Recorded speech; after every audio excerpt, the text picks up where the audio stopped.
अपने मरे हुए पुत्रों को देख करके द्रौपदी विलाप करती हैं, जोर जोर से रो रही थी। अर्जुन ने जाकर के समझाया, देखो तुम क्षत्राणी हो, वीर पत्नी हो, तुम्हें रोना शोभा नहीं देता।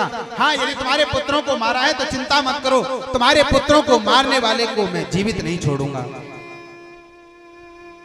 प्रतिज्ञा कर ली कि जब तक मैं अपने पुत्रों को मारने वाले का वध नहीं कर दूंगा तब तक अन्न जल ग्रहण नहीं करूंगा। ऐसी कठोर प्रतिज्ञा की है।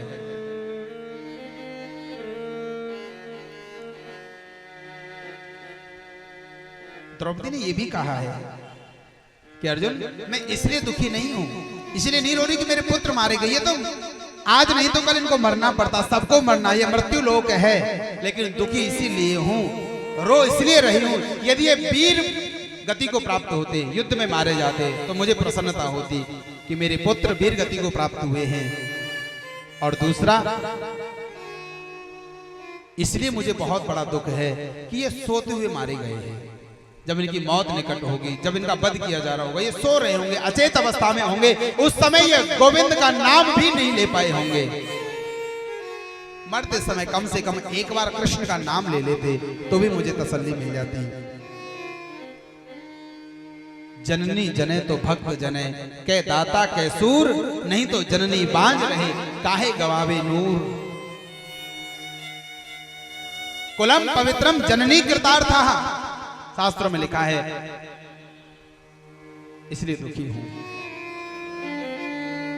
अर्जुन ने सांत्वना दी है। पता चला सुथामा ने पुत्रों को मारा है।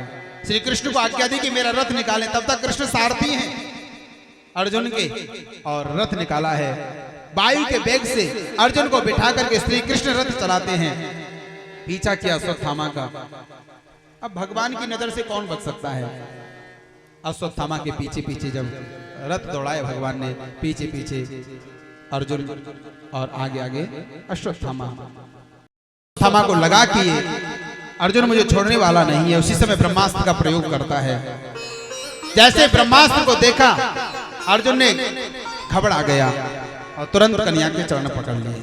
देखो, पांडवों की यही विशेषता थी कि जब जब कष्ट आया है तब तब कन्या की शरणागति ग्रहण की है। और ये भी प्रमाण है कि जब जब कष्ट आया पांडवों ने कन्या की शरणागति ग्रहण की, तो भगवान ने भी फिर देरी नहीं की है, उनकी रक्षा के लिए हमेशा खड़े रहे हैं। भगवान ने तुरंत कहा, अर्जुन यदि ब्रह्मास्त्र को समाप्त करना चाहते हो तो तुम्हारे पास भी ब्रह्मास्त्र है, उसका प्रयोग कर दो, क्योंकि कभी कभी विष की औषधि विष ही होता है, तुम्हें भी ब्रह्मास्त्र चलाना चाहिए। और अश्वत्थामा ने मंत्र पढ़ा, ब्रह्मास्त्र का प्रयोग किया है। लेकिन जैसे ही ब्रह्मास्त्र की गति रुकी, दोनों ब्रह्मास्त्र टकराने वाले थे, तो भगवान ने तुरंत आज्ञा दी कि आपको तो ब्रह्मास्त्र को वापस करना भी आता है, एक काम करो, मंत्र से दोनों ब्रह्मास्त्रों को वापस कर दो। और अर्जुन ने मंत्र पढ़ा, मंत्राधीनाश्च देवता, और मंत्र से दोनों ब्रह्मास्त्र को वापस किया है। जाकर के तुरंत अश्वत्थामा को पकड़ा, घसीटते हुए लेकर के आए शिविर में और द्रौपदी के सामने खड़ा कर दिया। पूछा, देवी क्या आज्ञा है, इसको कौन सा प्राण दंड दिया जाए, फांसी पर लटकाया जाए, सूली पर चढ़ाया जाए, क्या करें। द्रौपदी ने देखा, देखो वैष्णवता किसे कहते हैं, केवल तिलक लगा लेना, कंठी माला पहन लेना, यही वैष्णवता नहीं है। लेकिन सबसे बड़ी वैष्णवता है कि प्रतिकूल परिस्थिति में भी हम अपने धर्म का पालन करें, प्रतिकूल परिस्थिति में। तब द्रौपदी ने कहा, मुच्यता मुच्यता में स ब्राह्मणो नितराम गुरु। द्रौपदी ने देखा ये तो गुरु के पुत्र हैं, ब्राह्मण है, छोड़ दो, आज्ञा दे दी, इसको मारना नहीं है। अर्जुन ने कहा ये तो हमारे पुत्रों का हत्यारा है, इसका वध करना ही श्रेष्ठ है। द्रौपदी ने कहा नहीं, हाँ यदि इसको मारने से मेरे पांचों पुत्र जीवित हो जाए तो इसका वध कर दो, ऐसा होना नहीं है, संभव ही नहीं है, फिर तुम क्यों अपराध कमाते हो, मना कर दिया। युधिष्ठिर जी ने कहा बिल्कुल द्रौपदी सत्य कह रही है, धर्म संगत बात है, वध नहीं करना चाहिए। क्यों, एक तो ये ब्राह्मण है, दूसरे गुरु के पुत्र हैं। भीम ने तुरंत कहा, अर्जुन मैं तुम्हारा बड़ा भाई हूं, यदि तुमने इस दुष्ट को छोड़ दिया तो मैं इसको छोड़ने वाला नहीं हूं। मेरी आज्ञा इसका वध कर दो। अब तो अर्जुन बड़ी विकट परिस्थिति में घिर चुके हैं, क्या करें, छोड़े या मारे, क्या करना चाहिए। और जब समझ में नहीं आ रहा था क्या करें क्या ना करें, तब भगवान की याद आई। और ये भी एक जीवन का सूत्र है, जब जब हम समस्या से घिर जाएं, समझ में ना आए कि क्या करना चाहिए क्या नहीं करना चाहिए, क्या हित में होगा क्या अहित में होगा, हमें जब पता ना चले, तब कृष्ण की ओर देखना चाहिए, भगवान की ओर देखना चाहिए।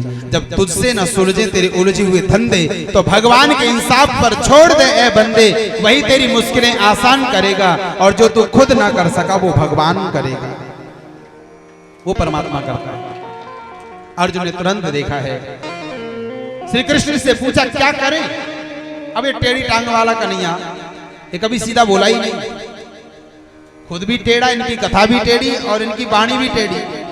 कन्हैया ने तुरंत अर्जुन से कहा हमसे पूछते तो हमारी आज्ञा है, ये आतताई है, बाल हत्यारा है, इसका वध कर दो। लेकिन याद रख लेना, साथ में ये ब्राह्मण है, इसलिए इसको बिल्कुल मारना मत, छोड़ भी दो और मार भी दो।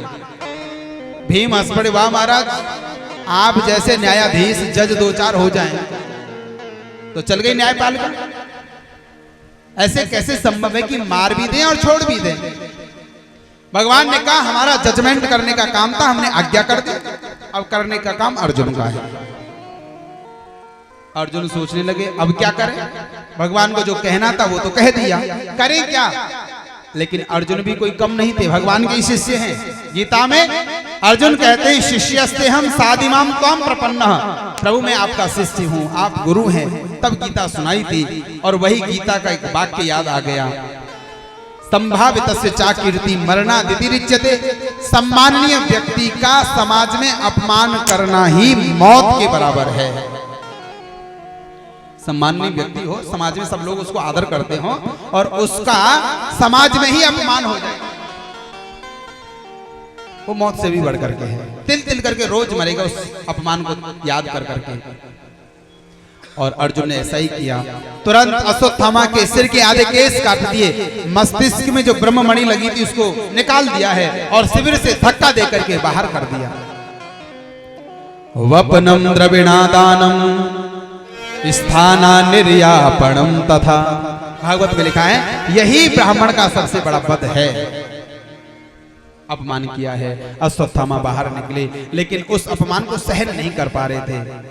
चाहते तो अश्वत्थामा ये विचार कर सकते थे कि अर्जुन ने मुझ पर कृपा की है, मुझे जीवित छोड़ दिया, लेकिन ऐसा नहीं हुआ, और घृणा से भर गए, और उसी समय पुनः ब्रह्मास्त्र का प्रयोग करते हैं, और ये विचार करते हैं कि पांडवों के कुल में जल देने वाला नहीं छोड़ूंगा, कोई तर्पण श्राद्ध पिंडदान करने वाला नहीं छोड़ूंगा, ऐसा मन में भाव कर गया।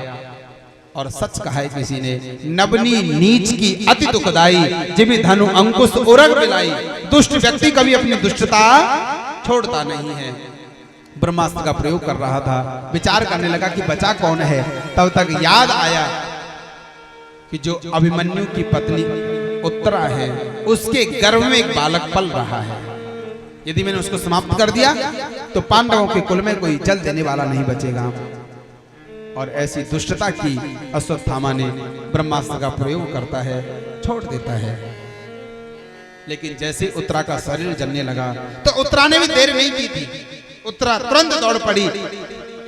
पांचों पांडवों के पास नहीं गई उत्तरा, किसके पास गई? केवल द्वारकाधीश श्री कृष्ण के पास जाती हैं, जाकर के चरण पकड़ लिए और कहने लगी उत्तरा, पाहि पाहि महायोगिन देव देव जगतपते। हे द्वारकाधीश मेरी रक्षा करो। हाँ, ये ब्रह्मास्त्र भले मुझे जला करके राख कर दे, लेकिन मेरे गर्भस्थ बालक की रक्षा होनी चाहिए, आप रक्षा करें। और जो भगवान की शरणागति ग्रहण करता है उसके सारे दुख दूर हो जाते हैं। उत्तरा को तुरंत आश्वासन भगवान देते हैं, और अगोष्ठ मात्र रूप बनाया द्वारकाधीश भगवान श्री कृष्ण ने तुरंत उत्तरा के गर्भ में प्रवेश कर गए हैं और बालक की रक्षा करने लगे, गर्भ की रक्षा करने लगे हैं। ब्रह्मास्त्र को निस्तेज किया है। देखो, उत्तरा का गर्भ सबसे श्रेष्ठ माना गया है। यहां तक लिखा है शास्त्रों में कि कौशल्या और देवकी के गर्भ से भी उत्तरा का गर्भ श्रेष्ठ है। क्यों? बोले कौशल्या के गर्भ में केवल भगवान आए थे, देवकी के गर्भ में केवल भगवान आए थे, लेकिन आज उत्तरा के गर्भ में तो भक्त और भगवान दोनों हैं, दोनों हैं।